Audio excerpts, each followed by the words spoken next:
It's day 22, and if you do and commit to you will do what's required of you to achieve your goals. So before we get started today, I just want to say a big thank you and congratulations to all the challengers and candidates who have messaged me over the weekend to say what a big change this has been for them. It humbles me that this is the extra kick that you actually needed to take action and be on track to completing your submission finally. On that, as we have a global challenge here, please remember there are upcoming dates and windows for you to submit your submission. I would encourage you to go to the RICS website for your region and check on this now. The window, or the next window, is for prelim candidates, and depending on your region, they are opening up very shortly to help you complete it and submit it for the submission. For our APC prelim candidates only, you have to submit shortly. And if you meet the eligibility requirements of having a degree and 5 years of the relevant experience to your pathway, and your counsellor has approved everything, you can apply for the next window.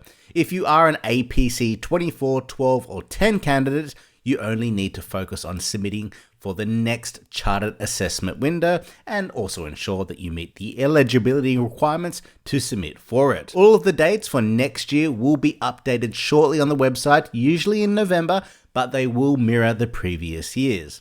But as I mentioned early on in this challenge, sit down, chat with your counsellor, make a plan based on your experience and when you would like to submit. Now, I know you've been waiting for me to give more information on the case study, the introduction more particularly, and there are a few things that I want to ensure that you are inputting correctly so you can start strong and make it clear and concise. While we recommend 500 words for the introduction when you complete your final draft, for your first draft, I want you to just write anything and everything because you can always refine it in the final version. So the focus here is not restricting yourself. Just write it down, get started, and complete your first draft. But what is the introduction for the case study, for the RICS case study in specifically? Well, it's a professional report that you are writing, but the introduction should always be clear to the reader of what topics you are going to be discussing. And what you are going to be doing is providing a summary or an overview on some of the background key information. So we want to follow the mind map. It doesn't need to be 100% in this order, depending on the way that you are structuring it. But using your amazing writing skills, you want to summarize that mind map, but always refer to the counsellor, always refer to your guide to make sure that all points are included. Now remember, in the introduction, you need to make it clear to ensure that you are compliant, that the submission or the project itself is within 24 months. Please do not forget this, and you have to mention it within your case study for the aspect that you were involved in.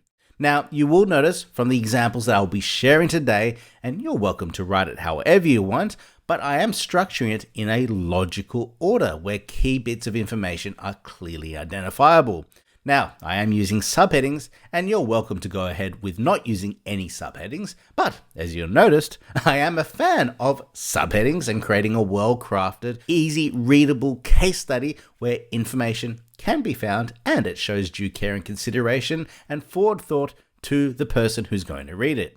So, in short, you may want to include a summary of the project, really helps give some context to the reader about what the case study is all about, date and timeline, which is obviously critical, your responsibility or roles, an understanding of what they're going to be expecting from you, and the client or the stakeholders. Now let's use some examples. So I've got a QS example here. Now it is heavily redacted, but what we can obviously see here is a mix of the summary and stakeholders and timeline. Then the roles and responsibilities and an overview of what they had to do. Now, if we navigate to the commercial property example, we see client instruction, which can be a summary where we can also see stakeholders and an overview of the project, the responsibilities, then the property, location, and a summary of the purpose with a timeline of the what. So that is your action item. I would like you to draft out your introduction. Then if you also have some time today, you can make some edits and chunk it down. But you will notice from the examples that I did share that they are a little bit different. The subheadings are different, but they carry the exact same message and meet the same points of the candidate guide. What you did, level of responsibility, stakeholders, and the timeline.